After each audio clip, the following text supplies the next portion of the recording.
Hi everyone, this is your boy Titan SSC and welcome to the lecture number 4। तो मैंने कल की video में बोला था कि मैं बहुत ही अच्छे लेवल के PQRS लेके आऊँगा एंड ये है CDS लेवल के। आप लोगों को एक आइडिया लगेगा कि जो बड़े वाले होते हैं S1 S6 उनको कैसे सोल्व करना है। एलिमिनेशन मेथड हमारा बहुत मस्त है। लॉजिकल अंडरस्टैंडिंग का एक मेथड मैंने बताया है। ऑल्सो जो कीवर्ड वाला जो मेथड है वो भी बहुत इंपॉर्टेंट है। वो सारे इस वीडियो में यूज़ होंगे आज। तो अगर आप लोग चैनल पे न्यू हो, चैनल को सब्सक्राइब कर देना, वीडियो को लाइक कर देना अगर पसंद आए तो। एंड मेरे से कनेक्ट होना है तो टेलीग्राम चैनल ज्वाइन कर देना। तो पहला जो क्वेश्चन है, पहले आप लोग खुद देखो इसको, फिर मैं करवाऊँगा। तो S1 S6 फिक्स होते हैं एंड बीच के हमको 4 दिए जाते हैं, ठीक है, जो हमको पता ही है। तो S1 में हमको दे रखा history shows that the growth of civilisation depends upon the gifts of nature particularly the wealth yielded by the soil. तो हमको बता रखा कि जो सिविलाइजेशन जब भी ग्रो करती है, ठीक है, जो उसकी ग्रोथ होती है वो किसके ऊपर डिपेंड करती है? नेचर के ऊपर, ठीक है। एंड पार्टिकुलरली स्पेसिफिकली एक चीज़ जो कि है wealth yielded by the soil, जो मिट्टी से जो हमको एक वेल्थ मिलती है उसके ऊपर डिपेंड करती है सिविलाइजेशन की ग्रोथ, ठीक है। S6 में बताया है in fact most of the Wars in the beginning of humanity history were fort for the gain of territory. कि पहले जितने भी युद्ध हुए हैं, जितने भी बैटल्स हुए हैं, वॉर हुए हैं, वो किस लिए हुए थे? ताकि वो अपनी टेरिटरी को एक्सपेंड कर सके, ठीक है। S1 S6 क्लियर हो गया। अब हम चलते हैं PQRS में। अब देखो एक बहुत ही अच्छा पॉइंट बताऊं, जो हमारा पी जो हमारा सेंटेंस है, the more land they had the more they were satisfied, यानी कि जितना ज़्यादा उनके पास ज़मीन होती थी उतने ज़्यादा वो खुश होते थे।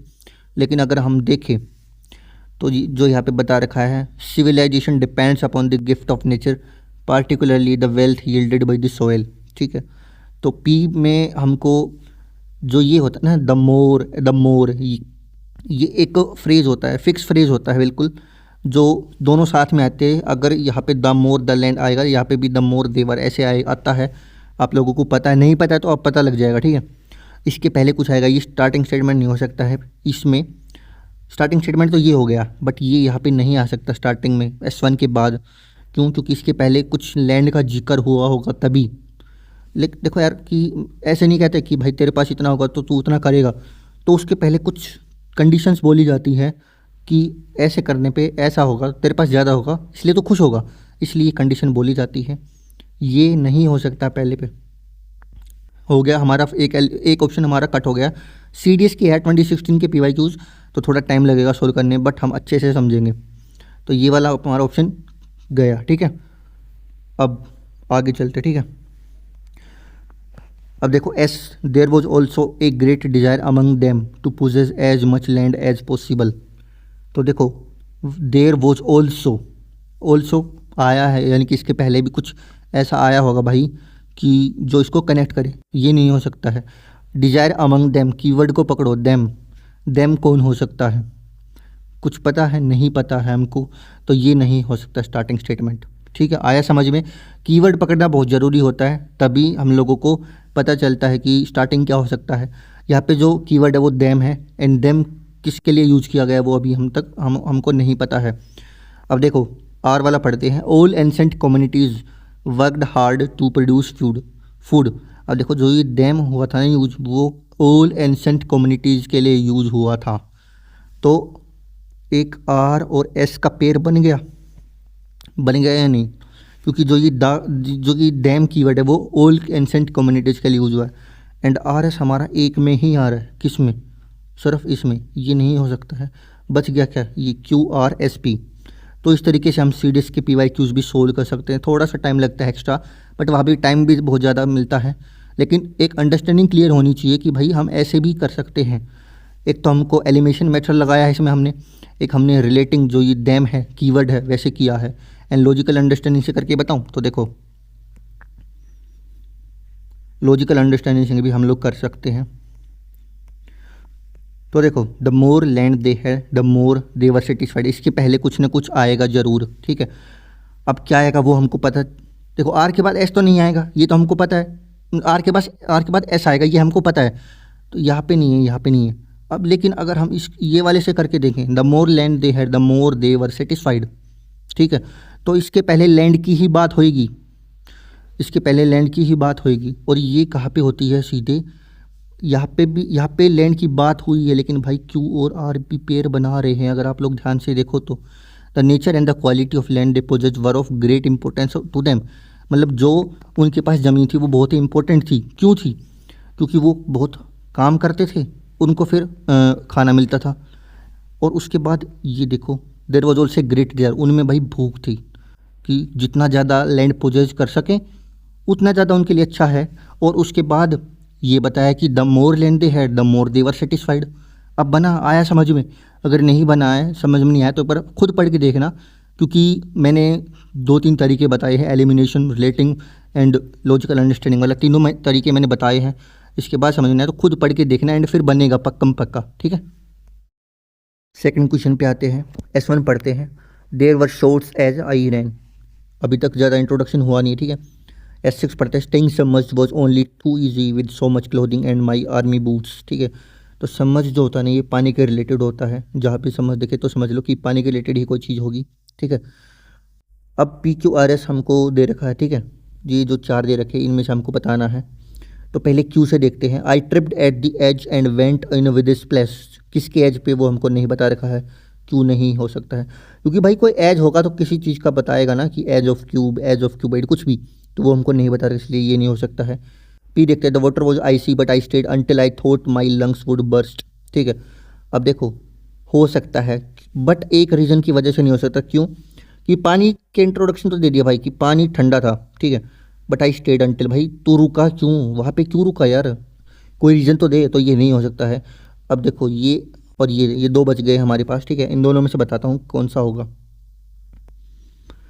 तो देखो, पहले एस आएगा एंड क्यू, तो हमको पेयर बना के दे रखा है एस और क्यू का पेयर, ठीक है। I ducked down pushed between 2 men and ran for the river, तो शायद इसके पीछे कोई 2 लोग लगे होंगे, इसने उनको धक्का दिया और ये फिर रिवर की तरफ भागा, ठीक है। The minute I came up I took a breath and plunge down again, ठीक है। नहीं, ये SR तो नहीं हो सकता है। क्यों? क्योंकि पहले पाइप पानी में जाएगा वो, ठीक है। और पानी में जाने की बाद कहाँ पे बता रखी है, क्यू में बता रखी है। I tripped at the edge and went in with splash, किसकी एज पे, और रिवर की एज पे, हमको पता चल गया है ना। तो SQ। अब जब ये गया पानी के अंदर, उसके बाद ही पानी का इंट्रोडक्शन आएगा कि भाई पानी ऐसा था, गर्म था, ठंडा था, कैसा भी था, साफ़ था या ख़राब था, वो पानी का इंट्रोडक्शन बिल्कुल पानी के अंदर जाने के बाद आएगा। एंड वो कहाँ पे बता रखा है, P में। वो कहाँ पे बता रखा है, P में हमको बता रखा है कि पानी ठंडा था, ठीक है। हमको तो हमारा क्या पेयर बन गया, SQP, और एक बच गया ऑटोमेटिकली R, SQPR। ये कौन सा ऑप्शन है, A। आया समझ में? आया क्या भाई? कुछ कुछ ट्रिक्स, यही ट्रिक्स होती है जो मैं स्टार्टिंग में बता रहा था, ऐसे आपको रिलेट करके पढ़ना होता है, सोल्व करना होता है। चलते हैं नेक्स्ट क्वेश्चन की तरफ। थर्ड क्वेश्चन देखो, बहुत ही अच्छा क्वेश्चन है, इजी है एंड बहुत ही इजीली तरीके से होगा। पहले आप लोग पोज करके खुद सोल्व करो, फिर मैं करवाता हूँ। कर लिया होगा सोल्व पोज करके, ठीक है। अब मैं बताता हूँ कैसे। तो S1 दे रखा है, why do the English travel. ये जो दो द इंग्लिश बोल रखा है, ये लैंग्वेज नहीं है, ये इंग्लिश, यानी कि जितने भी इंग्लिश मैन हैं उनके बारे में बताया गया है कि वो ट्रैवल क्यों करते हैं। एंड S6 में हमको बता रखा कि for here in cosmopolitan England one is always exposed to the danger of meeting all sorts of peculiar aliens. अब देखो भाई, एक बार के लिए समझ लो कि मेरे को ये समझ में नहीं आया S6 वाला चीज़ क्या कह रखा है, ठीक है। हम स्टार्टिंग से सोल्व कर लेंगे भाई। S1 में कह रखा है, why do the English travel, जो इंग्लिश लोग होते हैं वो ट्रैवल क्यों करते हैं, इंग्लिश मैन कहते हैं जिनको, ठीक है। अब देखो P हो सकता है क्या, besides they are taught that travel broadens the mind, भाई वो हम उनको बताया है कि घूमने से ना दिमाग खुलता है, लेकिन क्यों करते हैं वो नहीं बता रखा, तो P नहीं हो सकता है, ठीक है। क्यों, दे डू सो मेनली, ये जो आएगा ना they do so what, travel, Q से बन सकता है एंड क्यू से एक ही ऑप्शन है, सोल QPRS हमारा पेयर बन गया है। आ गया समझ में? एक बार मैं दूसरा भी बता देता हूँ, ठीक है। दूसरा भी बता देता हूँ कि अगर ये नहीं आया तो कैसा हो सकता है। तो देखो, R क्यों नहीं हो सकता भाई, और S क्यों नहीं हो सकता, वो मैं बताता हूँ। पहले S देखते हैं। But and perhaps mainly they travel to hold foreigners, ये तो बता दिया भाई कि वो बट एंड परहैप्स जो होता है ना, ये बहुत बाद में आता है, स्टार्टिंग में नहीं आ सकता। कि जैसे आपने कोई क्वेश्चन पूछा है तो ऐसे नहीं कहोगे कि भाई बट एंड परहैप्स मेनली, ऐसा नहीं होता है, इसलिए ऐसे नहीं आ सकता है। और ये भी हमारा नहीं था। अब बच गया R, RSQP। RS क्यों नहीं आ सकता भाई, क्यों, देखो, Aldous they have now discovered the sad truth, मतलब उन्होंने जो कड़वा सच है वो उन्होंने ढूंढ लिया है कि वो कैसे भी ट्रैवल करे, ठीक है, वो उनके बस बॉडी पार्ट्स को थका देता है, ऐसा बता रखा है। लेकिन ट्रैवल क्यों करते भाई, वो तो नहीं बताया ना, इसलिए ये भी नहीं हो सकता है। बच क्या क्या है, ये डी ही बचेगा। तो ऐसे तरीके से भी हम सोल्व कर सकते हैं, लॉजिकल अंडरस्टैंडिंग की बात थी। एक ऑप्शन में ही हमको मिल गया था आंसर, ज़्यादा खींचना नहीं होता है, अपना दिमाग मत लगाओ, ऑप्शन की तरफ देखो एंड वहाँ से अपना सॉल्यूशन निकालो। ये क्वेश्चन देखो, बहुत ही इंटरेस्टिंग क्वेश्चन है, कैसे वो देखो, पढ़ो। S1 में देखा the Jumbo the famous 3.3 metre elephant was born in Africa over 100 years ago, कि जो जम्बो है एलिफेंट जो फेमस है वो अफ्रीका में बोर्न हुआ था 100 साल पहले, ठीक है। अब S6 में देखा before his death in September 1882 he had been seen by over 20 million American, जैसे वो 1882 सितंबर में मरा था, उसके पहले उसको 20 मिलियन, ठीक है, 2 करोड़ अमेरिकन ने उसको देखा था, ठीक है, देख चुके थे वो उसको सर्कस के अंदर। लेकिन S1 S6 हमको क्लियर हो गया है। अब देखो चार ऑप्शन देखे, PQRS PSRQ SRQP and RQSP। एक बार हम चार ऑप्शन अगर पढ़ के देखें ना तो हमको क्लियरली हिंट मिला हुआ है यहाँ पे, क्या कि देखो जो जंबो ना उसका जो जन्म हुआ था वो होता अफ्रीका में, ठीक है। एंड एक बार आर पढ़ के देखोगे ना भाई, बाकी जितने भी है ऑप्शन उनको छोड़ दो, डी ऑप्शन पे फोकस करो, RQSP पे। Transported from his native land, native land क्या होता है, जहाँ पे तुम लोग पैदा होते हो, जहाँ पे तुम लोग रहते हो स्टार्टिंग में, बिल्कुल जब तुम्हारा बर्थ होता है, ठीक है, तुम्हारा अपना घर, तुम्हारा अपना गांव, तो वो होता तुम्हारा नेटिव लैंड। एंड और कोई भी ऑप्शन आर से स्टार्ट नहीं है, पहले उसको अपने नेटिव लैंड से ही लेके आएंगे ना, बाद में उसका इंट्रोडक्शन सर्कस में कहाँ लेके जाना है, जू में रखेंगे, वो बाद में, कि वो बात की बातें हैं, बट पहले उसको नेटिव लैंड से लंदन जू में लेके आए, ऐसे कह रखा कि transported from his native land to London zoo. तो ऐसे तो है नहीं कि भाई पहले उसको ले आए फिर उसको शिफ्ट किया, ऐसा नहीं है ना कि मतलब पहले उसको लोगों से मिलवा दिया लंदन में, बाद में उसको, ऐसा कोई सेंस बनता ही नहीं है। लॉजिकल अंडरस्टैंडिंग की अगर देखें हम तो यहाँ पे सिंपल सा दे रखा कि transported from his native land to London zoo, तो पहले हमारा आ रहेगा ना, सिंपल सा क्वेश्चन था ये। आज का हमारा लास्ट क्वेश्चन, क्योंकि बहुत बड़ी वीडियो बन जाएगी फिर, एंड मैं आप लोगों को एक क्वेश्चन भी सोल्व करने को दूंगा जो आप लोगों को कमेंट सेक्शन में बताना है कि क्या आपका आंसर आया है, फिर मैं नेक्स्ट वीडियो में बताऊंगा कि आपका क्या सोल्यूशन आया है, ठीक है।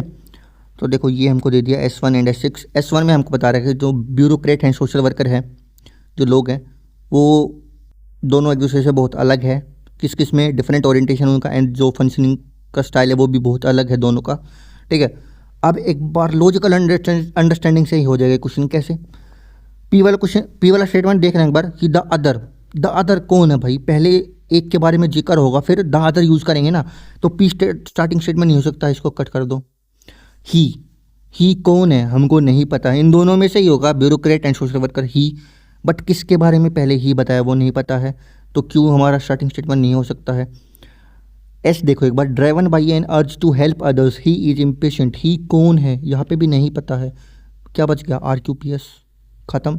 एंड एक बार पढ़ के देखोगे ना RQPS को, तो देखो the one is regarded as given to sedentary habits doing a lot of paper work, ठीक है, ये इसको अच्छा बताया है एंड इसके बारे में अच्छी खासियत यहाँ पे बताई है, ठीक है, इसलिए ये आंसर आ गया हमारा। इस तरीके से भी सोल्व कर सकते हैं। अब तुम्हारे लिए क्वेश्चन है, ये क्वेश्चन है तुम्हारे लिए, इसको सोल्व करो, कमेंट सेक्शन में अपना आंसर बताना एंड ईमानदारी से करना, क्योंकि तुमको अगर मार्क्स लाने हैं तो तुमको खुद से ईमानदारी रखनी पड़ेगी। अगर वीडियो पसंद आई हो तो वीडियो को लाइक करना, चैनल को सब्सक्राइब करना, टेलीग्राम चैनल ज्वाइन कर लो अपडेट्स के लिए, एंड मैं मिलता हूँ आप लोगों से अगली वीडियो में, तो के लिए सी या टाटा बाय बाय।